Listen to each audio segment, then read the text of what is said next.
Bismillahirrahmanirrahim. Assalamualaikum warahmatullahi wabarakatuh. Ustaz, sholat ini kewajiban hanya orang Islam atau manusia pada umumnya? Kalau saya berujuk kepada ayat wa ma khalaqtal jinna wal insa illa liya'budun, ya kan berarti kan nas secara umum manusia wajib beribadah kepada Allah.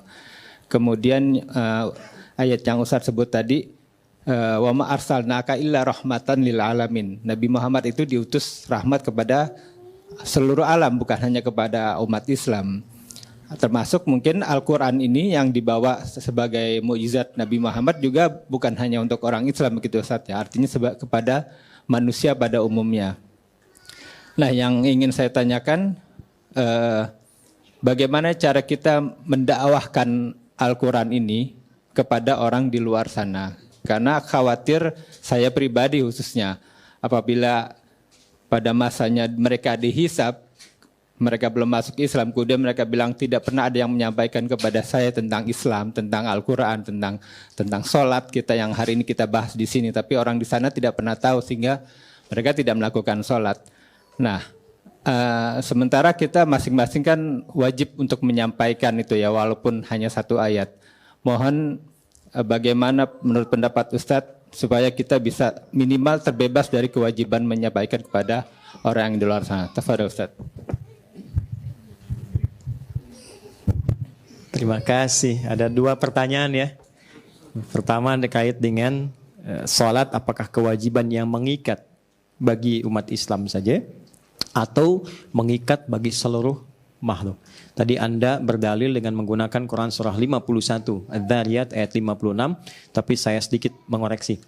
Wa ma khalaqtu, bukan khalaqta. Wa ma khalaqtul jinna wal insa illa liya'budun. Dan tidaklah aku ciptakan jin dan manusia itu. Di situ alif lamnya berfungsi istighraq. Istighraq itu maksudnya mencakup semua tanpa kecuali. Jadi artikannya segala, semua. Padanannya begini, alhamdulillahi rabbil alamin. Artikan segala puji. Kalau sudah segala, semua, kita jangan ikut di situ. Oke? Misal, Masya Allah, anaknya kok pintar sekali gitu, juara terus di sekolah. Lalu orang tuanya berkata, alhamdulillah, itu semua dari Allah. Nah, itu sudah sampai situ. Jangan ditambahin, ya memang sih saya juga sebagai ibunya malam juga saya bimbing. Nah, itu mengurangi kadarnya. Oke? Itu A. Nah, balik. Wa ma khalaqtul jinna wal insa, pakai alif lam. Jadi sebetulnya komitmen menuhankan Allah, beribadah kepadanya, itu komitmen semua manusia. Ya. Saya ulangi, komitmen semua manusia. Karena itu perjanjian pertama sebelum terlahir ke muka bumi, saat diberikan roh ke dalam jasadnya, komitmennya itu menuhankan Allah.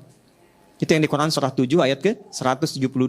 Qalu bala syahidna. Makanya komen Nabi dari ayat itu, kullu mauludin yuladu alal fitrah. Setiap yang terlahir itu punya fitrah. Fitrah yang dimaksud di situ, fitrah kecenderungan menuhankan Allah.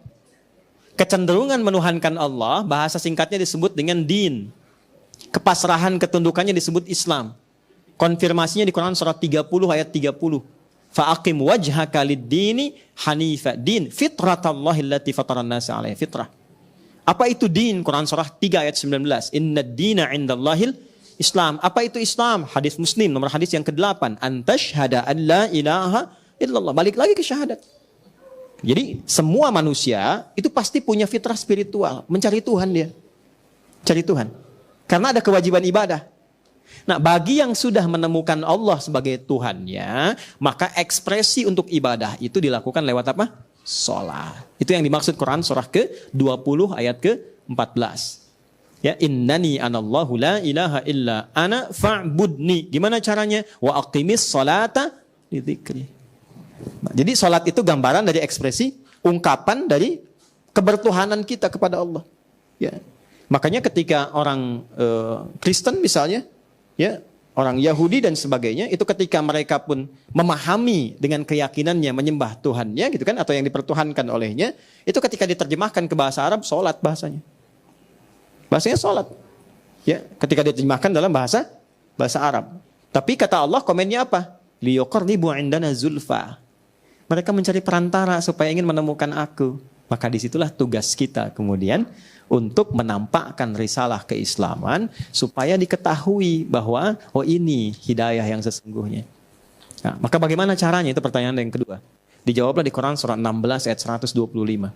Ud'u ila sabili rabbika bil hikmah wal mau'izatil hasanah wajadilhum billati hiya ahsan. Ternyata bukan ceramah. Kan? Bukan ceramah. Dan belum tentu mau ikut. Ya, orang non-muslim belum tentu mau ikut ceramah saya. Zikir bersama Ustadz Adi Hidayat. Belum tentu non-muslim mau ikut. Itu pengajian. Tapi mereka akan mau menyimak. Ya kan? Dan mereka mau kemudian punya keinginan untuk mendekat ketika yang pertama itu hadir. Apa itu? Hikmah. Apa itu hikmah yang dimaksudkan dalam Al-Quran? Quran surah ke-2 Al-Baqarah ayat 151. Kama arsalna fikum rasulan minkum yatslu alaikum ayatina wa yuzakkikum wa yu'allimukumul kitaba wal hikmah. Hikmah itu kesesuaian, konsistensi antara ucapan, keyakinan dengan perilaku. Maka mereka akan melihat perilaku kita. Karena itu Nabi di kalangan ketika Nabi minoritas, di kalangan masyarakat Quraisy, dakwahnya jarang pakai ayat, pakai akhlak yang pertama. Wahyu itu sesekali turun. Kalaupun turun pendek-pendek. Coba teman-teman lihat karakteristik wahyu Mekah dengan Madinah. Madinah itu Al-Baqarah, Ali Imran. Mekah itu Al-Ikhlas, Al-Falaq, An-Nas, pendek-pendek. Yang panjang apa? Implementasinya, senyum, toleransinya, lembutnya, kebenarannya, argumentasi positifnya. Nabi sedang ruku, kayak tadi ruku tuh. Mas Dude masih alhamdulillah tuh. Ya, nanti sampaikan ya ke Mas Dude itu. Saya masih naruh gelas. Nabi itu ditaruh kotoran di atas pundaknya itu. Di punggungnya ditaruh kotoran. Tapi saya belum pernah baca satupun kisah dari sejarah Nabi itu sampai marah misalnya.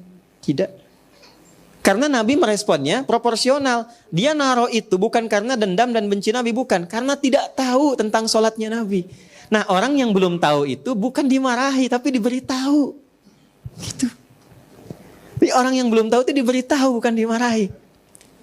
Saya suka mengingatkan teman-teman yang marah karena orang mencela saya. Saya bilang gak usah dicela. Karena mencela yang sudah tercela itu buang-buang waktu. Dan yang mencela pun belum tentu marah dengan saya karena belum tahu aja.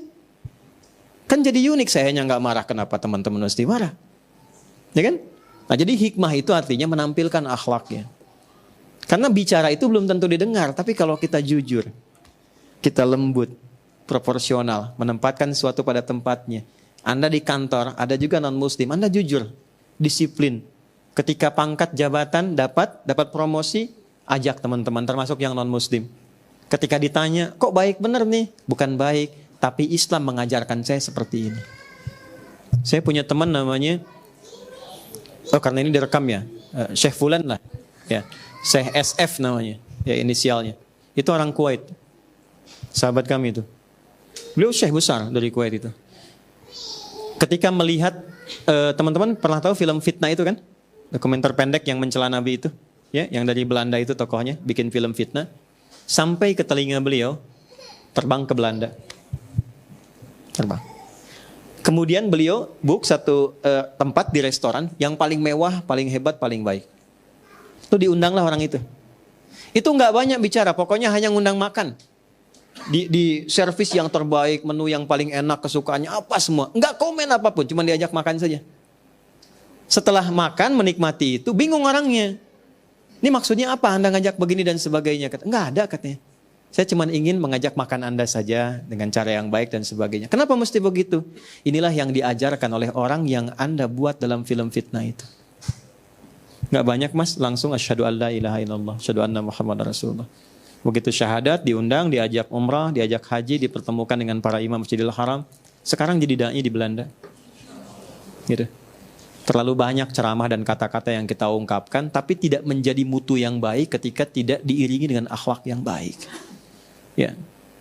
Kalaupun maaf, ilmunya bagus, penyampaiannya baik, tapi kalau yang keluarnya kata-kata yang tidak elok.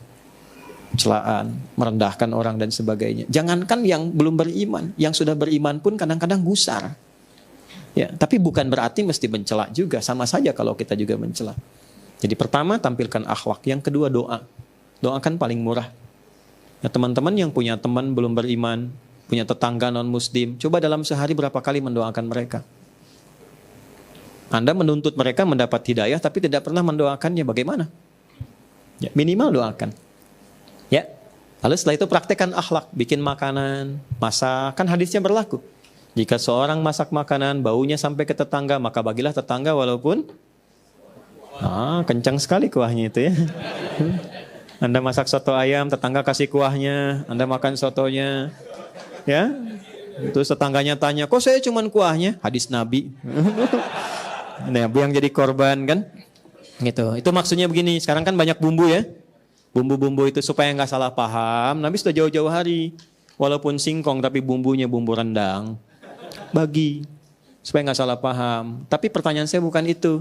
Nabi pernah nggak bilang gini, kalau tetangga Anda Muslim saja, cari demi Allah cari sampai kiamat kurang 2 hari nggak akan ditemukan. Nggak sehari lagi buat tobat. Saya selalu bikin 2 hari kurang 2 hari, sehari lagi buat tobat. Ya, buat kita berpikir kembali, merefresh lagi.